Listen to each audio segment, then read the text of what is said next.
Nice and tight. From this point, make sure that this knee is swallowed by my knee. I don't want him to start getting like a butterfly hook here. He's gonna have to deal with that. So I'm gonna push that and get this so, okay? And then we're gonna start with just head and arm from top half guard, okay? We can even just start with that, okay? Does that make sense?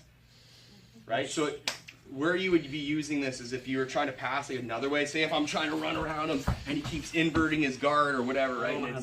And it gets hard to deal with. Like say if I run around, like Toriano pass, I run around and you invert. What's that? Like yeah, invert and I'm dealing with this shit, you know what I mean? And it gets annoying. What you can do to stop that is just force like a top half guard, like traditional jiu-jitsu, right? So he's got a knee shield, I weave, he pushes back up, I parry, I get an underhook, okay? Head and arm control, and then we can just start from there. You can just basically get to there and then practice that first part, okay? And then we'll move on. Sound good? Ready? And in the top half guard with an underhook, he pushes back, right? Parry, I get the underhook, so we can go head position. Make sure you're pinching in on this knee so he doesn't re-guard. Go ahead, re-guard a bit. Yeah, so he starts doing that stuff. Make sure you're just pinching in. One thing that's nice is a good shoulder pressure, right? So with my head control arm, I'm gonna walk his head over towards his shoulders, make a gable grip, and then I'm gonna basically come up on my toes, turn my hips towards him, and then put pressure in on his neck. Okay, so this is really annoying for the person on bottom. Yes?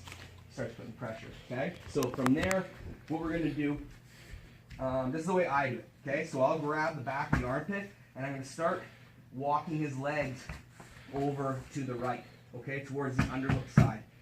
The one thing that I always have to do is when he's pummeling for that underhook, I have to like make sure I'm blocking it because I don't want him to get that back. Okay, so he's going to be pummeling for that underhook. Go ahead, Mace. If I can get wrist control, that's awesome. Okay, something like that. If I can't, bicep control is nice, or just keep your elbow tight so you can't get it. Once we're here, we're just going to push the knee down and drive our knee to the mat and sit up to 3/4 mount. Chances are he's going to hang on to that 3/4 guard, or quarter guard rather, pretty tight, but then we can attack from here. So there's a lot of ways you can go from this spot. Okay, there's a lot of stuff you can do. We're just going to kind of get there first and go from that. Okay, so we can start in this spot. He's framing. I feel his pressure. I parry the knee, get my underhook head position. Okay, walk his head over, gable grip, shoulder pressure. When you do the shoulder pressure, try to turn your hips in a bit towards him.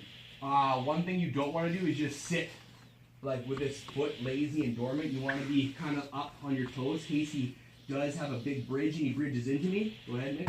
All right, I want to be able to base out, and at that point I can even pass. But if I'm not ready for that, he could bridge me over potentially. So once we're here, I'm going to walk my feet towards the right, towards whatever the underhook side is. Grab the back of the armpit so I can free this arm a bit.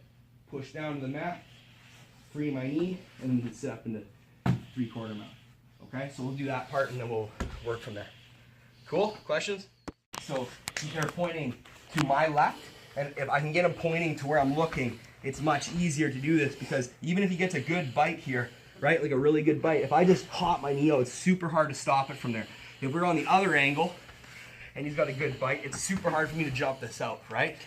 So that's kind of like why you want his knees facing that way. Anyways, so let's assume we've got there, okay? So there's a bunch of stuff we can do. We'll start really simple. We're gonna look to isolate this wrist because this wrist is just hanging out there. So we're gonna pin it, okay? So we'll do a quick like attack series, I guess.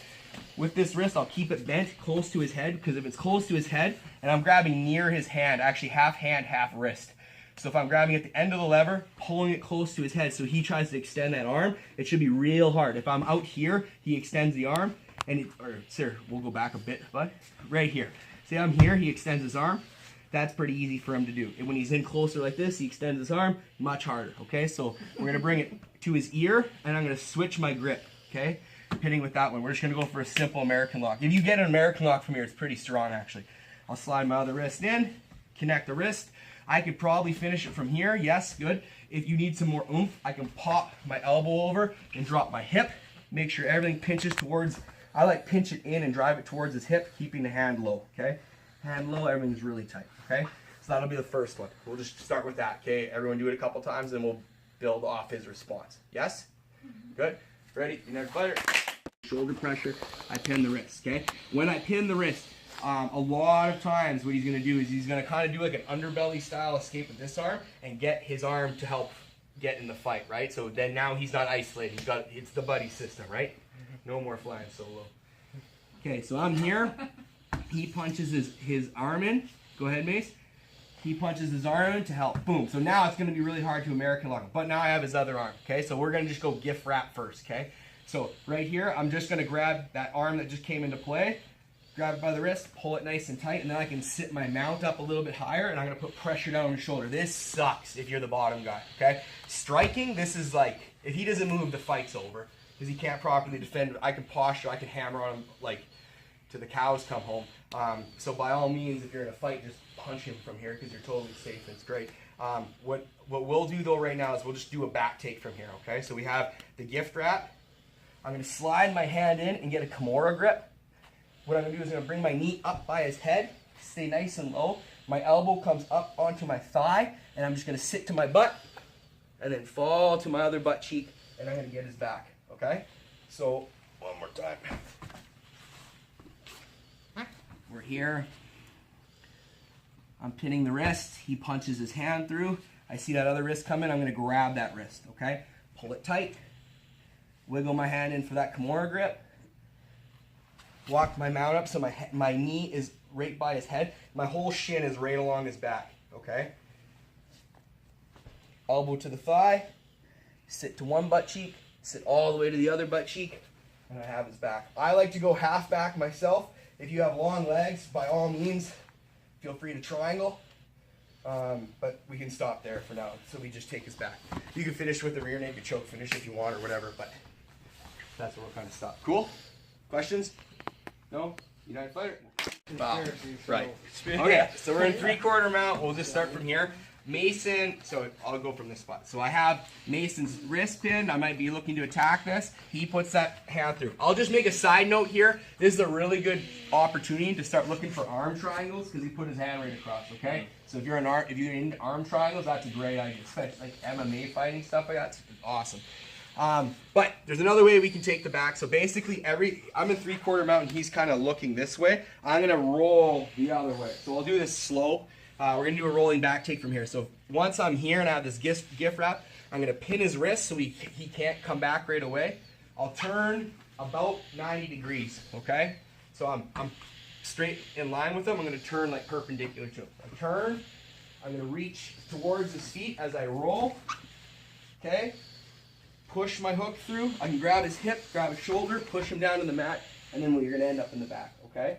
Basically like that. So it takes some practice. I seem to be able to do it better, quicker, and live, but practice it slow. So Mason's through. We're here. I'm going to turn away from him. Okay. One thing you can do, I know a lot of people do this, they actually use this hook and they'll lock like a lockdown. Okay, so I can cross my feet and lock a lockdown, which gives me a little bit more control.